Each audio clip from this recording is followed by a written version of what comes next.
بەڵێ بەردام دەبین گۆی بابەتی تەوەریسیان لەگەم میوانەکە بەسپاسەوە لە ستودیۆ.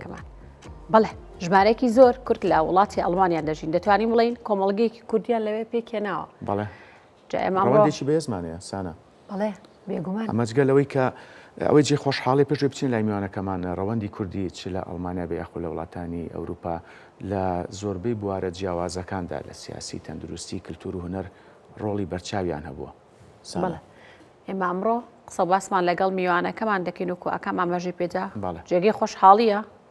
زۆر ناوانەی لە ناوچەکانی تری هەرێمی کوردستانەوە کە چونەتە وڵاتەکانی دیکەی جیهان لەوێتوانێت پلە و پۆستی زۆر گرنگ بەدەست بێن و کاریگەریە بێ لە خزمەتکردنی نەتەوەی کووردا. ئێمە ئەمڕۆ لەگەڵ میوانەکەمان ڤانێسا ڕەشید ئەندامی شارەوانی میونشن ڕاستەخۆ لە ستودیۆ لامان میوانە بەگشتی باس لە بارودۆخی ڕەوەندی کوردی دەکەین لە ئەڵمانیا و هەروەها دێ بابەتی دیکەش لەگەڵی تاوتۆ دەکەین. خاتۆ ڤانێسا بە خێراتی و بەیانی باش. خاتۆ ڤانێسا بەخێر بێت. سڵاوتان باش سپاسمانەکەم بەڕێزن بەخێراتی. خاتۆ ڤانێسا با بەگشتی و سەرەتا لەوە دەست پێ بکەین ڕەوشی ڕەوەندی کوردی ئێستا لە ئەڵمانیا چۆنە؟ وەڵا باشترە لە پێشوو ئەگە بیری لەوە کەمەوە ئێمە 94 کە دەرچوین 97 گەشتینە ئەڵمانیا 97 نە کۆرسی زمان هەبوو بۆ پەنابەران حکوومەت بیان یان نەهاری کاری هەبوو من کە چوومە مەکتەب 8 ساڵ بووم کەس ئاگاداریەوە نەبوو کچە 6 ساڵە بێ بچێتە پۆلی یەک لە کەمپا بووین لە مەکتەبەکانیش پۆلەکان ئەوانە نەبوون بڵێن بۆ پەنابەران هاریکار هەبێت مناڵەکان زووتر فێری ئەڵمانیەکە بن اینجا بیخیتە پۆلەکانی پێویستەوە ئێستا ئەو شتانەش هەیە لە ئەڵمانیایە و لە ئەوەی بۆ کوردیشەوە بەڕاستی ئێمە کاتێک کە هاریکارمان ویست بە نمونە دایکم بە تەنیا مایەوە بە دوو مناڵۆ لەو غەریبیە ڕێکخراو هەبوو ڕێکخراوی تورکی هەبوو هی خانمان عەرەبی هەبوو ئەفغانی هەبوو بەڵام کوردی نەبوو دایکیشم پێویستی بە یارمەتی بوو پێویستی بە پشتگیری بوو یەکێک بێ ڕێگای پیشان بە چیە توانی بکەیت چی ناتوانی بکەیت کە دوای کەوتینە سەر پێ خۆمان دایکم وتی ڤانێسا و کاتە 15 ساڵ بووم بۆچی ئێمە ڕێکخراوەکە نەکەین هیچ کوردی بۆ ژنان ئاوا ئەو شتانت دروست بۆ ژنان بۆ خێزانان بڵێن خێزانی کورد چونکە کاڵی بۆ ڕێکخراوی نێرگزی خانمانی کورد لە شاری منیخێن بەس بۆ خانمان نییە پیاویشە لەگەڵمانایە و ئێمە چالاکیەکان بە نمونونەکە ئەمان کرد کە پشتگیری دایکەکانی فێریانەکەیت کۆرسی ئەوەمانە کرد بە نمونە مەکتەبی هەرێمی بایان سیستێمی مەکتەب چۆنە پتوان پشتگیری مناڵەکە بێ. بەڵێ خاتو ڤانێسا ئێمە هەر کاتێک دەرفەت بڕەخسێ بۆ نمونە کوردێک کە پۆستێکی بێ لە دامەزراوەکانی دەوڵەت لە ئەڵمانیا بێخۆ لە وڵاتانی ئەوروپا یەکسەر پرسیارەکەمان ئەوە بێت کە ڕۆژی پەنابەران چۆنە من کەواتە پرسیارەکە ئەگۆڕم بە شەیشکە بەڕستان وەکو ئەندامی ئەنجومەنی شارەوانی میوشن ڕەوشی کللتور و زمانی کوردی چۆنە لە ئەڵمانیا بە دیاریکراوی تا چەند ئێمە توانیمانە کللتور و ناسنامەی خۆمان پارێزین ئەمەش لە کاتێکە خاتو ڤانێسا ئێمە هاوکارمان توانە عومەر لە بەریتانیا لە چەند ڕۆژی ڕابردوودا دیدارێکی ڕاستە خۆمان لەگەڵی ئەنجامدا باسی لەوە کرد کە خوێندنگەیەکی کوردی کراوەتەوە لە بەریتانیا بە شێوەیەکی گشتی تا چەند توانیمانە کللتور و ناسنامە و زمانی خۆمان پارێزین لە ئەڵمانیا بێ لە ئەوروپا بە شێوەیەکی گشتی بە شێوازێکی زۆر جان چۆتە پێشەوە بەڵام هێشتا ماوێتی دڵنیام بەڵام بە پشتگیری هەمومانەوە توانیت زیاتریش بیبینە پێشەوە ئێستا بە سایقەکەی هەر خۆتان کە هات بە دوامە باسی ئەوم کرد من مناڵ بووم کورتزات بەس هەبووە کاتی خۆی کەناڵی کوردی تر نەبوو کەناڵێکتان هەبوو بەرنمەیەک کە پیتی کوردی هەموو ڕۆژێک پیتێک بوو فێری نووسینی کوردیە بوو دایکیشم ئێمە خستە بەر تەلەڤیزۆنەکە بۆی فێربین ئەوە باسی 1990کەم 1990 2000ەکانی ئەوە بەڵام ئێستا سپاس بۆخوا ئێمەی کورد توانیمانە لە دیاسپۆرایە لە ئەڵمانیا شەبی بینە پێشەوە ئێستا ڕێکخراوی نەورۆز هەیە لە باکووری ئەڵمانیا ئەیانەوە کۆرسی زمان بە ئۆنلاین بیکەنەوە بۆ مناڵان ئێستا هەر خێزانێک لە هەر شارێکی ئەڵمانیا بێت توانێت بەشدار بێت بە نمونە یان لە شاری درێستن زانکۆیکی کوردی کرایەوەتەوە ئەمانە جێ شانازیە کە ئێمەی کورد توانیمانە لە ئەڵمانیا لەو غەریبیە بتوانین جێ خۆمان بکەینەوە 2014 من یەکەم جار بوو بووم بە ئەندامی ئەنجومەنی شارەوانی شاری منیخێنیش یەکێکە لە قورسترین و تۆن و تیشترین و یعنی بەڕاستی لە هەموو بارێکەوە پەناباران بەڤاریا قورسە بەڕاستی تون و تیژن مامەڵێکی جیاوازیان ئێمە بەست خات و ڤانیسا جیاوازەکە لە چیایە بەڤاریا خۆی بە تایبەت ئەزانیە لەسەر حەقیش نییە چونکە منیخێن دەوڵەمەنە 25% ئابووری نەک ئەڵمانیاشی ئەوروپاش لە منیخێنە لە ڕێی تیجار و لە ڕێی عیلاقاتەوە قۆنسڵێتەکانیش کە سەفارەتەکان لە بەرلین قۆنسڵێتەکان لە کاتێکا کە شارێکی پیشەسازی شەمیشن بیمانەچێ و مەسیحەکانیش بە شارێکی پیشەسازی یاخود بە منبەعێکی پیشەسازی گەورەدارێت لەسەر ئاستی ئەڵمانیا هەرێمی باڤاریا یاخود میشن بە دیاریکراوی هیچ کوردێک بزنسی خۆی هەیە یاخود دەرکەوتۆ لە بەڵێ لە میشن بۆ نمونە وەڵا لە منشینا شانسێکی گەورەمان هەیە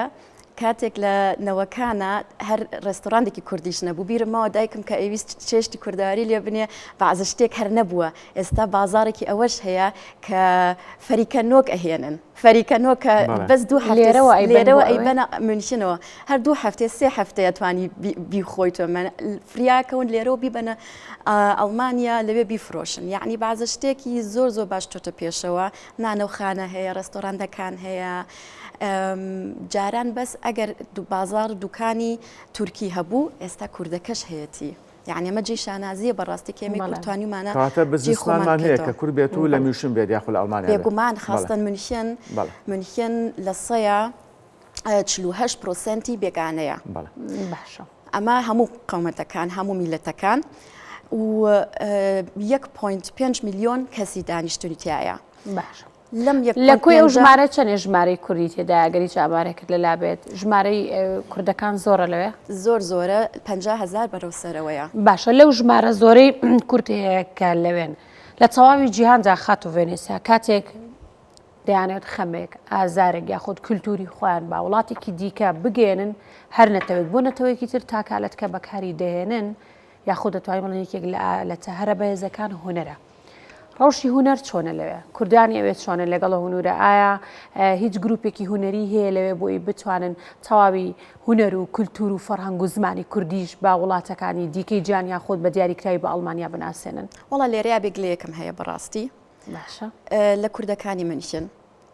و لێرەشە حیزبیە با بڵێن بەڕاستی وایە ئێمەی کورد کەمانوێت لەوێ شتێک بکەین ڕێکخراوی نێرگزی خامانی کو لە 2007 دامن ماسرا من کاتە 15 ساڵ بووم ئێستا 34 ساڵم یعنی لەم 18 ساڵی ئەخیرە کە شتمان بردە پێشەوە ئەمانویست چەند شتێکی تریش بکەین ئەرزی جلوبەرگی کوردیمان کردو دووجار فێستیڤاڵی کوردیمان کردووە ئەمانوێ هەرچیەکمان بمانوێ بیبینە پێشەوە برادەران لەوێ تۆزە تەمەڵن هیمەنیخێن ئەوان کوردەکانی سەرەوە کەڵن دوسلدۆف بۆن هەنۆفە بەلین زۆر چالاکترن و ئەوانی منش نازانم چیانە کێشەکەیان بۆوە تەمەڵن هیچ ڕێکخراوێ شتێک نییە بۆی چالاکیان کە یاخود ئاگاداریان کاتەوە لەو بابەتە کە چەندێک گرنگە بەشداری لەم جۆرە فستیڤاڵانەدا بکەن نازام گرنگێکی بۆت نایبینن چەند ساڵە لەگەڵانیان هیلاک بووین بە نوێنەری حیزبەکانە بۆی وتم حیزبیە خۆ نوێنەری حیزبەکانی شەکە لەویا ڕێگرن بە هەموو حیزبەکانم من هیچ ڕەنێک ناڵێم هیوادارم ئەم پەیامەم بگات بەیەکەوە چونکە چەپڵە بەیەک دەست لێ نایرێ هەمومان بەیەک و جوان ڤانیسا ئەوەی جێ خۆشحاڵێ ئێمە گروپی کابەرێتی کوردیمانەیە لە شاری هالەزالە لە نزیک لایپزیگ دیمانەی شانۆیانەیە ساڵانە ئەو چالێکیانە ڕێگەخەنیا فێستیڤاڵی هامبۆرگمانەیە یان چەندی فێستیڤاڵی کەمانەیە کە ئەمە خۆی لە خۆیان دەرفەتێکە بۆ ئەوی پردێکە کە لە نێوان فیلمسازانی کورد یاخود هونەرمەندانی کورد و هونەرمەندانی دەرەوە تاراوگە یاخود ناوەی هەرێمی کوردستان دروست ببێت جیاواز لە ماوەی ڕابردوو هەڵبژاردننی ئەنجومەنی نوێنەرانی عێراق بەڕێوە چوو ئەو کوردانی کە لە ئەڵمانیا تا چەند ئاسانکاریان بۆ کرا یاخود تا چۆن میکانیزمی ئەویان بۆ ڕەخسا کە دەنگ بن لەو پرۆسەیە جیاواز لەوەش پرسیاریش کەشم هەیە ڕەوەندی کوردی لە کای سیاسی لە ئەڵمانیا چۆنە لە ئێستاە چ کاریگەریشیان هەیە وڵات زۆر باشترین ئێستا من خۆم لە ئەندامی حیزبی سۆزی ئەڵمانیا دایکم ئەندامی سۆشیال دیموکراتە ئێستا چەند کەسێکی گەنجێکی تریشمان هەیە وردە کەوتنە سەر پێ زۆریشم پێخۆش من لە 2004 ئەندامی ئەنجومەنی شارەوانی بووم 2007 تاقە کەسێکی کوردی باشوور بووم ناڵم تاقە کچێک تاقە کەسێکی کوردی باشوور بووم کاندید بووم بۆ پەڵەمانی فێدەراڵ ئێستا وردە کوردی کەشمان هەیە کە ئەتوانێت ئەو هێزەی هەیە و پێیان زانێ لە هەرێمەکانی تر لە هەرێمەکانی تر ئێمە خۆمان کاندیدکەن و بچینە هەموو حیزبە ئەڵمانیەکانەوە نەک هەر بچینە سۆسیال دموکراتەکانیان حیزبی سەوزۆ بچینە لیبەراڵەکان کاریگەری بۆ سەر دۆزی کورد بۆ سەر ڕەوەندی کورد بۆ سەر کللتور و هونەری کوردیە بێت ئێستا ئێمە سەر ئەو پرسیارە سپاس دەکەم بۆ ئەو پرسیارە بۆچی بچینە هەموو حیزبەکانەوە ئێمەی کورد پێویستمان بە لۆبە ئیشی لۆبیش چۆن نەکرێت تۆ بێ دۆست کۆکەیتەوە تۆ بێ زیاد خەڵکێکی زیاد بیت لە پەڵەمەنیشە هەموو پەڵەمەنێکی هەرێمەکانیش بێ یان هی فێدەراڵ بێ لەناو پەڵەمەنەکەیە پەڵەمەنتارەکان گروپ دروست دەکەن هەموو حیزبەکان بە پەڵەمەنتارەکانی بە نمونە بۆ پێویستی کەسانی ئەسپانیا بۆ پێویستی کەسانی ئەزەربایجان بۆ پێویستی سینا ئێمەش گروپێکی پەڵەمەنتارەکان کۆکەینەوە پێویستی کورد ئەوەش ئەتوانی کۆیکەیتەوە ئەگە یەکێک ئیشەکە بکاتە دەستی خۆی بە نمونە جێنۆسایدی یێزیدەکان کە ئەڵمانیا 3 ساڵ لەمەوە پێش 2 ساڵ لەمەوە پێش هینی کرد قبولی کرد بە جێنۆساید یعنی بەڕاسمی لە پەڵەمانی دانی پێدانا وتی ئێمە بە جێنۆساید ئەیبینین و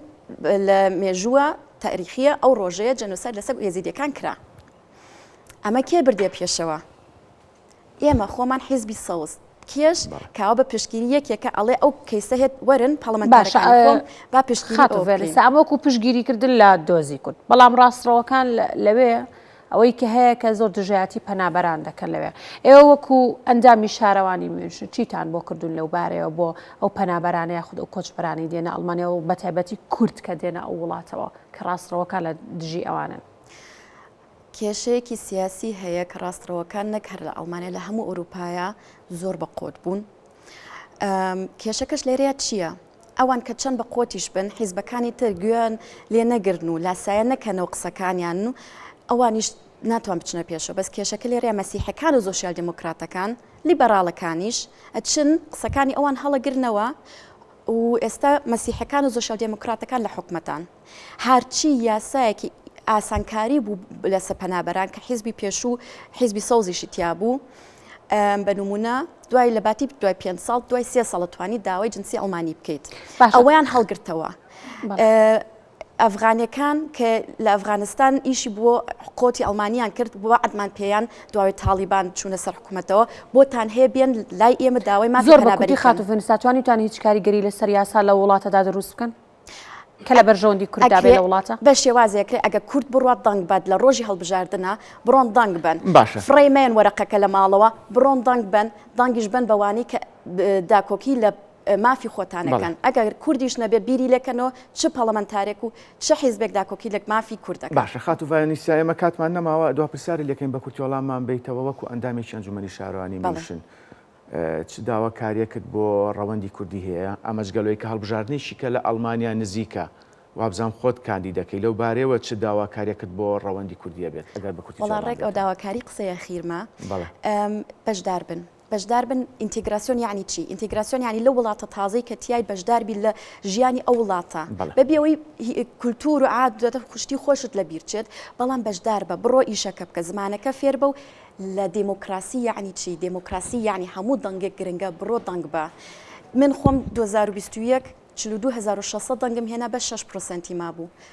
زۆربەی کوردیش کە لە منخینەژی لە ڕۆژهەڵاتی شاری منخینەژیت منیش لە ڕۆژهەڵاتی شاری منخین دایرەکت کاندید بووم ئەو کوردانە بڕۆیشتە دەنگیان باە ئێستا دایرەک دەرەچوو بە بێ لیستی حیزبەکەشم ئەم جارە بۆ ئەم هەڵبژاردنە